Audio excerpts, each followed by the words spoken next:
ये आकाशवाणी है। कोविड-19 विशेष कार्यक्रम के अंतर्गत प्रस्तुत है कोरोना वायरस संक्रमण की वर्तमान स्थिति पर चर्चा, जिसे प्रस्तुत कर रहे हैं आकाशवाणी संवाददाता नवीन सक्सेना। इस कार्यक्रम में आमंत्रित स्वास्थ्य विशेषज्ञ हैं अखिल भारतीय आयुर्विज्ञान संस्थान की निदेशक डॉक्टर तनुजा मनोज नेसारी।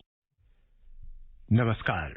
आकाशवाणी का समाचार सेवा प्रभाग लगातार कोविड-19 पर विशेष कार्यक्रम करता आ रहा है, जिसमें हम कोरोना और उससे संबंधित सभी समस्याओं का निदान करने के लिए और आपके सवालों का जवाब देने के लिए आपके साथ होते हैं। और हमारे साथ होते हैं एक स्वास्थ्य विशेषज्ञ जो आपके सवालों का और आपकी जिज्ञासाओं को शांत करते हैं और उनका निदान करते हैं। कोरोना वायरस से बचने के लिए आधुनिक मेडिकल ट्रीटमेंट में कई तरह के प्रयास किए जा रहे हैं। इसमें दवाई से लेकर वैक्सीन तक शामिल है। लेकिन भारतीय आयुर्वेदिक चिकित्सा भी कोरोना के संक्रमण को कम करने के लगातार प्रयास कर रही है। इसमें दवाएं, प्राणायाम और जीवन शैली शामिल है। आज हमारे साथ हैं अखिल भारतीय आयुर्वेद संस्थान की निदेशक प्रोफेसर डॉक्टर तनुजा मनोज नेसारी हमारे साथ आज ये चर्चा में भाग लेंगी।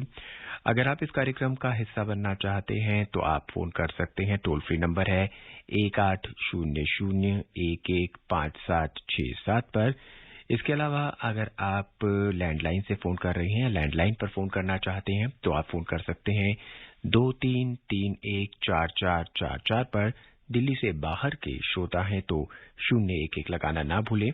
इसके अलावा आप हमारे साथ सोशल मीडिया के माध्यम से भी जुड़ सकते हैं। ट्विटर पर हमसे जुड़ सकते हैं। इसके लिए @AIR न्यूज अलर्ट्स पर #AskAIR के जरिए भी आप सवाल पोस्ट कर सकते हैं।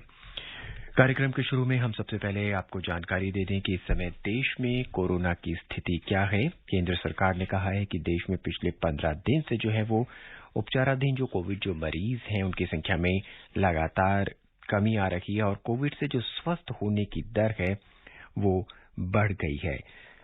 कुल संक्रमित लोगों का करीब 17.13% थी, जो अब घटकर 13.3% रह गई है। और इस दौरान जो स्वस्थ होने की जो दर है वो 81.7% से बढ़कर 85.6% पर पहुंच चुकी है।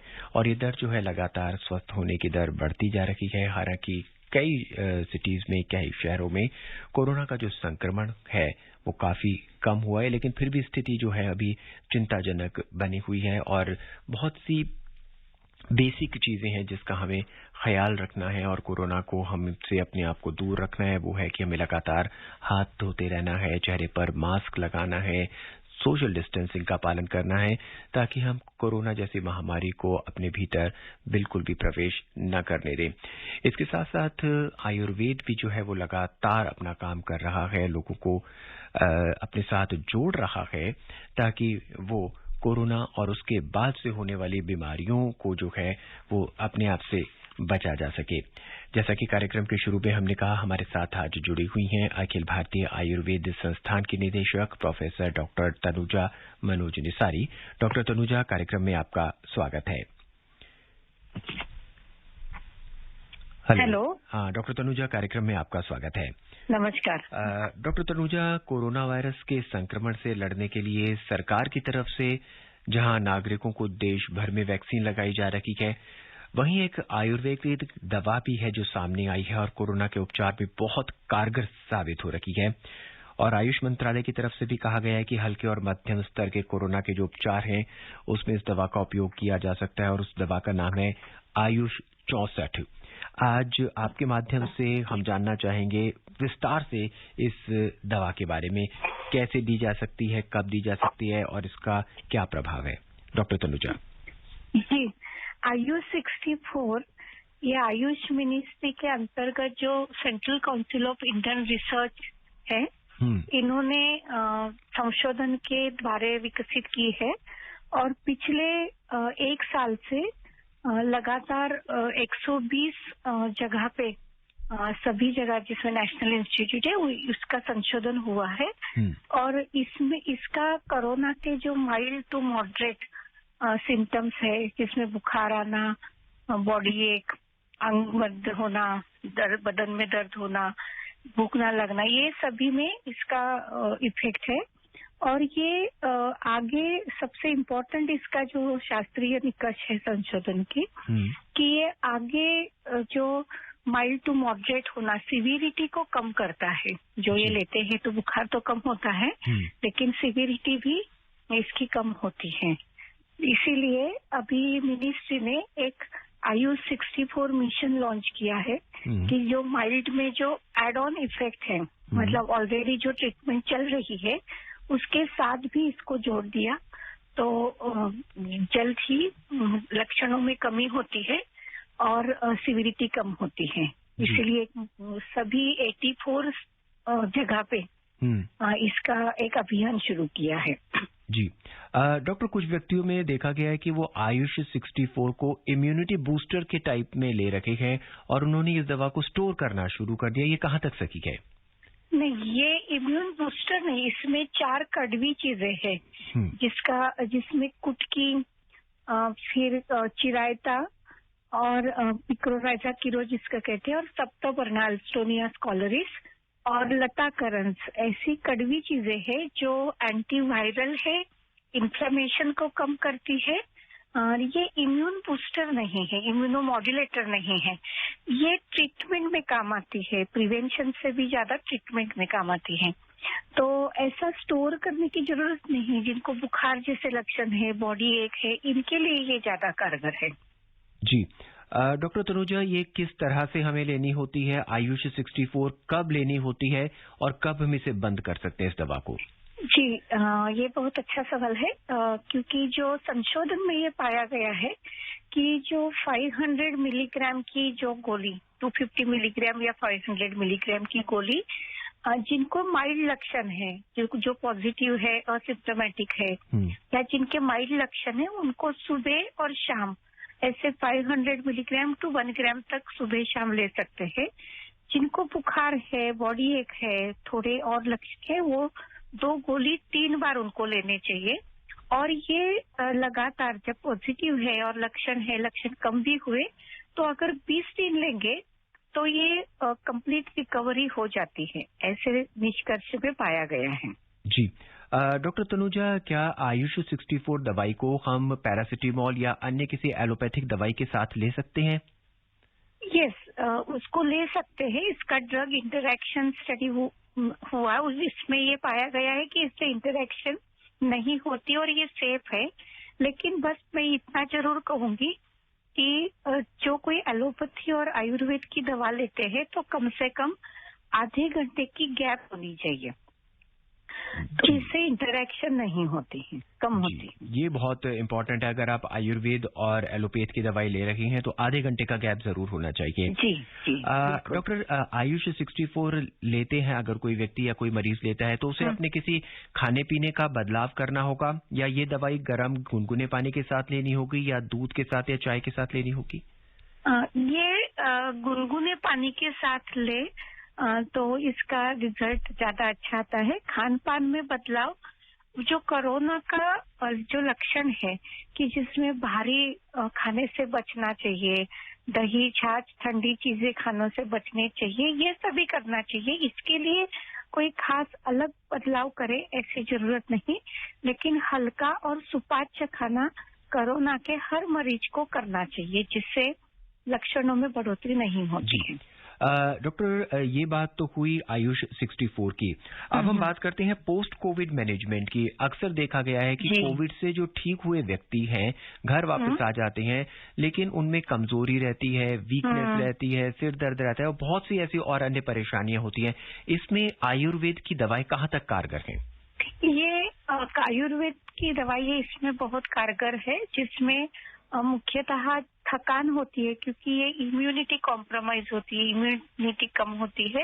उसके बाद और कई सारे जो अभी प्रोटोकॉल में स्टेरॉइड है, हायर एंटीबायोटिक है, ये सब खाने से पेशेंट की को और ज्यादा थकान और वीकनेस आता है। तो इसमें आयुर्वेद के अश्वगंधा जो इम्यून मॉड्यूलेटर भी है और एंटीफटीक है, तो ये रिवाइटलाइजिंग है, ये बहुत अच्छा काम करती है। आंवले के जितने भी कल्पनाएं हैं, मुख्यतः च्यवनप्राश या आंवला, गिलोय और गोखरू से बना रसायन चूर्णवटी, गिलोय की संचमनी वटी, ये सभी चीजें नेशनल जो प्रोटोकॉल है पोस्ट कोविड मैनेजमेंट का हेल्थ मिनिस्ट्री से और आयुष से जारी हुआ, उसमें समाहित है। और हमने कई पेशेंट पे देखा है कि जो लॉन्ग कोविड है या पोस्ट कोविड मैनेजमेंट का में इसका बहुत अच्छा परिणाम होते हैं। थकान जल्द ही कम होती है और जोड़ों में दर्द होना या नींद ना आना, इरिटेबिलिटी, ये पूरे लक्षण इससे कम होते हैं। जी डॉक्टर तनुजा, आयुर्वेद या आयुष मंत्रालय की तरफ से क्या कोई ऐसी किट डेवलप की गई है जो कि पोस्ट कोविड मैनेजमेंट में सहायक हो? जी, ये जो अभी हमने कहा जिसमें च्यवनप्राश है, संचमनी वटी है और अणु तेल मुख्यतः, जिसमें सर दर्द, सर्दी, खांसी, जुकाम भी होता है और एक नेजल शील्ड जैसा वो काम करता है। ये पूर्णता उसमें है और ये आयु रक्षा किट से हमने प्रिवेंशन और पोस्ट कोविड मैनेजमेंट इन सभी में इसको हम दे रहे हैं और इसका हमें अच्छा लाभ मिला है। जो अभी जो न्यू म्यूटेंट वायरस, जो अभी नया एक स्ट्रेन वायरस का आया, जिसमें कोरोना के कुछ लक्षणों में भी थोड़ा अलग दिखाई देता है, और जो काढ़ा एक हम दे रहे हैं, ये पोस्ट कोविड भी हम दे रहे हैं, लेकिन उस काढ़े से गर्मी ना ज्यादा हो और इस म्यूटेंट वायरस के खिलाफ भी काम करे, ऐसे हमने गिलोय, अडूसा, वासा और मुलेठी उसमें ऐड किया है, जिससे काढ़ा ज्यादा गुणकारी हो गया है।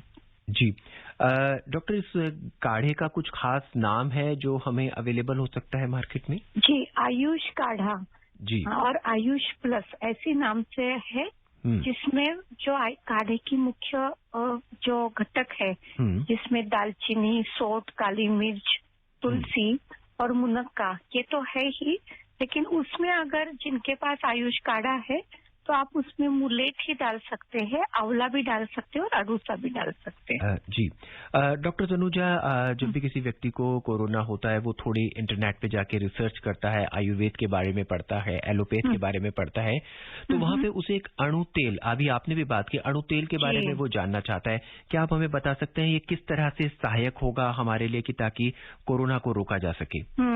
अणु तेल बहुत एक अच्छा कारगर नेजल शील्ड है। नेजल शील्ड का मतलब जैसे हम बाहर मास्क पहनते हैं, ये बायो मास्क है, फिजियोलॉजिकल मास्क है। जैसे भी कोई भी अणु तेल और अणु तेल जैसे कोई भी ऑयल मीडियम है, जैसे घर का सरसों तेल, तिल तेल, कोकोनट ऑयल या देसी घी भी हो, कुछ भी अगर जब हम अंदर से नथुनों से नॉस्ट्रिल में अंदर लगाते हैं, एप्लीकेशन या इंस्टिलेशन डालते भी है एक एक बूंद या लगाते भी है, तो एक अंदर से फिल्म तैयार होती है, शील्ड होता है, जिससे बाहर की जो वायरस है वो नेजल एपिथेलियम को अंदर चिपकते नहीं, बाइंडिंग नहीं होता है, इसी जिससे वायरस का होस्ट सेल से ना मिलने के कारण वो पनपना कम होता है, तो वायरल लोड भी कम होता है। एक शास्त्रीय संशोधन आयुष मिनिस्ट्री और CSIR की जो लैब है उसमें ये पाया गया संशोधन में कि नाक के अंदर जो वायरल लोड है वो 90% अणु तेल लगाने से कम होता है।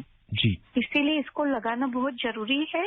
और अणु तेल ये ऐसी चीज है कि जो केवल तिल तेल नहीं है, तो तिल तेल में 32 ऐसी वनौषधियां है जिससे वो प्रोसेस किया है, उबला हुआ है, जिसमें और अधिक गुणकारी हुआ है वो, जिससे कोरोना में जैसे सरदर्दी होती है, सर्दी, खांसी, जुकाम होता है, गले में खराश है या आगे जाके जो श्वसन संस्थान के लक्षण है, वो सब ना होने के लिए, प्रिवेंशन के लिए अणु तेल बहुत अच्छा काम करता है। डॉक्टर तनुजा, अणु तेल को हमें अपने नाक के दोनों सिरों पर, नथुनों पर उनको लगाना है या उसके ड्रॉप अंदर डालने हैं? ये बिल्कुल आइडियली अणु तेल आयुर्वेद में प्रतिमर्श नस्य कहा है। प्रतिमर्श नस्य मतलब रोज नाक में डालना, ऐसा इसका अर्थ है, 2-2 बूंद सुबह शाम। लेकिन कई लोगों को गले में खराश होता है, वो नहीं लगा सकते, इसीलिए आइडियली नाक में बूंद डालना चाहिए, लेकिन आप लगा भी सकते हैं। एक तरह से अभी हमें शील्डिंग करना है, मास्क बनाना अंदर से, अब लगा सकते हैं, नहीं डाल पाते तो। अगर आप लोगों ने अभी इस कार्यक्रम को ट्यून किया है तो हम आपको बता दें कि इस समय आप कोरोना 19 पर विशेष कार्यक्रम सुन रखे हैं कोरोना जागरूकता श्रृंखला के अंतर्गत। और इस समय आपके सवालों का जवाब देने के लिए और हमसे चर्चा करने के लिए हमारे साथ मौजूद हैं अखिल भारतीय आयुर्वेद संस्थान की निदेशक प्रोफेसर डॉक्टर तनुजा मनोज नेसारी। आप इस कार्यक्रम का हिस्सा बनना चाहते हैं तो फोन कर सकते हैं 1800-115767 पर। इस बीच डॉक्टर तनुजा, हमारे पहले कॉलर हमसे जुड़ चुके हैं मध्य प्रदेश के मुरैना से हरविलास तोमर जी। आइए सुनते हो क्या जानना चाहते हैं। तोमर जी, कार्यक्रम में आपका स्वागत है। नमस्कार सर। जी नमस्कार। नमस्कार सर मेरा प्रश्न ये है कि अक्सर बाहर जाते समय हम मास्क का प्रयोग करते हैं जी, लेकिन जब हमें पानी या चाय पीना होता है तो मास्क हटा लेते हैं। बाद में जब हम मास्क पहनते हैं तो क्या उसी मास्क को पहन सकते हैं या दूसरा पहनना चाहिए? जी हाँ, ये बिल्कुल। आप मास्क कैसे पहनते हैं और कैसे उतारते हैं ये बहुत इम्पोर्टेंट है। मास्क को अपने हाथों से बीच वाले हिस्सों को आप लगाना ऐसा नहीं करना चाहिए। अगर उसकी जो धागा है, डंडी है, उसको पकड़ के आपने एक कोने कर दिया, चाय पी के दोबारा उसी हाथ बीच वाले हिस्से को हाथ ना लगाते हुए अगर धागे को दोबारा लटकाया तो फिर कहीं कंटामिनेशन नहीं होता है। आप ऐसा कर सकते हैं। लेकिन मास्क को अंदर से हाथ लगाया, बाहर से दोबारा हाथ लगाया तो फिर इन्फेक्शन हो सकता है। कार्यक्रम में हमारे अगली श्रोता हैं उत्तर प्रदेश के बलरामपुर से रिंकी तिवारी जी। आइए सुनते हैं उनकी क्या जिज्ञासा है, क्या प्रश्न है। रिंकी जी, कार्यक्रम में आपका स्वागत है। स्वागत के लिए नवीन सर आपको बहुत बहुत धन्यवाद। नवीन सर नमस्कार। जी नमस्कार। और डॉक्टर मैम को मेरा नमस्कार। नमस्कार जी। जी मैम, जैसे कि अभी आप औषधि के बारे में बता रही थी तो इसी से रिलेटेड मेरा भी क्वेश्चन है। नवीन सर ने तो बहुत सारे क्वेश्चन पूछे, लेकिन मेरा जो है वो मैं जानना चाहती हूँ कि जो बेल के फल होते हैं, अगर यदि हम इस कोरोना काल में उसे शरबत बनाते हैं, उनके अगर हम खाते हैं या पीते हैं तो हमारी इम्यूनिटी के लिए कितना लाभदायक है, इससे थोड़ा इन्फॉर्मेशन जी। कौन सा फल आपने पूछा? डॉक्टर, इन्होंने कहा है कि बेल का जो फल है, हाँ, उसको अगर हम उसका रस बनाते हैं या उसको हम खाते हैं तो क्या वो इम्यूनिटी बूस्टर की तरह काम करेगा? हाँ, बिल्कुल करेगा। बहुत अच्छा वो कारगर रहेगा। और इस कोरोना काल में जहाँ पाचन संस्थान संबंधित जितने भी लक्षण आते हैं, कई लोगों का पेट में दर्द होता है, दस्त लगते हैं तो और मरोड़ आती है, तो ये बेल के शरबत से, उसमें अगर आप थोड़ी सौंठ डालें, इलायची डालें तो ये बहुत अच्छा इलाज है। और बेल ये मस्तिष्क को, मन को भी शांत रखता है और लुभाता है, तो ये बेल को तो जरूर लेना चाहिए। ये बहुत कोरोना काल में अगर आपका शरबत ले लिया तो बहुत अच्छा काम करेगा। डॉक्टर तनुजा, कोरोना वायरस का जो संक्रमण है वो फेफड़ों पर ज्यादा हो रहा है। क्या आयुर्वेद में कोई ऐसी दवाई या क्रिया है जिससे हम अपने फेफड़ों को मजबूत कर सके और कोरोना के शुरुआती दौर में, शुरुआती काल में, शुरू के 2 या 3 दिन में ही अगर हम उसको लेना शुरू कर दें तो संक्रमण जो है हमारे फेफड़ों तक ना पहुंचे? बहुत अच्छा है ये सवाल है, क्योंकि अगर कोरोना का संक्रमण नाक से गले तक जाते तो 4 दिन लगते हैं, जिसको एक वायरल रिप्लिकेशन का दौर है। और उसके नीचे फेफड़ों में जाने में आगे के दिनों में जाता है। अगर हम गले तक ही संक्रमण को रोके तो फिर वो माइल्ड रहता है और आगे की समस्या सीवियर न्यूमोनिया की नहीं आती है। इसीलिए हम शुरुआत की दौर से ही जो द्राक्षा, मुनक्का से बना द्राक्षास हो या अडूसा, मुलेठी, यही काढ़े में हमने डाले हैं। और जो हर्बल टी है, काढ़ा है जो मसाले से बना, दालचीनी, सौंठ, काली मिर्च, तुलसी, ये सभी कफ को कम करती है, सर्दी, खांसी, जुकाम कम करती है और संक्रमण को फेफड़े में जाने से बचाती है। इसीलिए शुरुआती दौर में सुबह शाम ये जरूर लेना चाहिए। एक है जो सौंठ, काली मिर्च और पिपली से बना त्रिकटु नाम है उसका, वो सुबह शाम शहद के साथ लेना चाहिए। जिनको कोरोना पॉजिटिव है, माइल्ड सिम्टम है, उनको एक दशमूलारिष्टम या दशमूल क्वाथ नाम से भी मार्केट में दवा आती है, उसका काढ़ा बना के इसमें त्रिकटु डाल के तुरंत सुबह शाम लेना चाहिए, जिससे फेफड़े को ताकत मिलेगी और संक्रमण फेफड़ों में नहीं जाएगा। एक सीतोपलाती जैसे उपलब्ध आयुर्वेदिक दवा है जो बार बार शहद से लेते हैं तभी सर्दी खांसी जुकाम कम होता है और फेफड़ों का संरक्षण होता है। डॉक्टर तनुजा, शीतोपलादी चूर्ण को लेने की विधि क्या है? शीतोपलादी चूर्ण आइडियली शहद के साथ सुबह दोपहर शाम आधे से 1 चम्मच 3 बार लेना चाहिए। लेकिन अगर सर्दी खांसी है, सूखी खांसी है, कोरोना का एक विशेष है कि ये सूखी खांसी होती है, विशेषतः सूखी खांसी में सीतोपलादी और थोड़ी गीली है, कफ निकलता है तो ताली सदी चूर्ण लेना चाहिए। तो ये बार बार शहद में मिला के चटाना चाहिए। तो इससे फिर जो वेग होते हैं वो आते नहीं है और वो जल्दी कफ कम हो जाता है।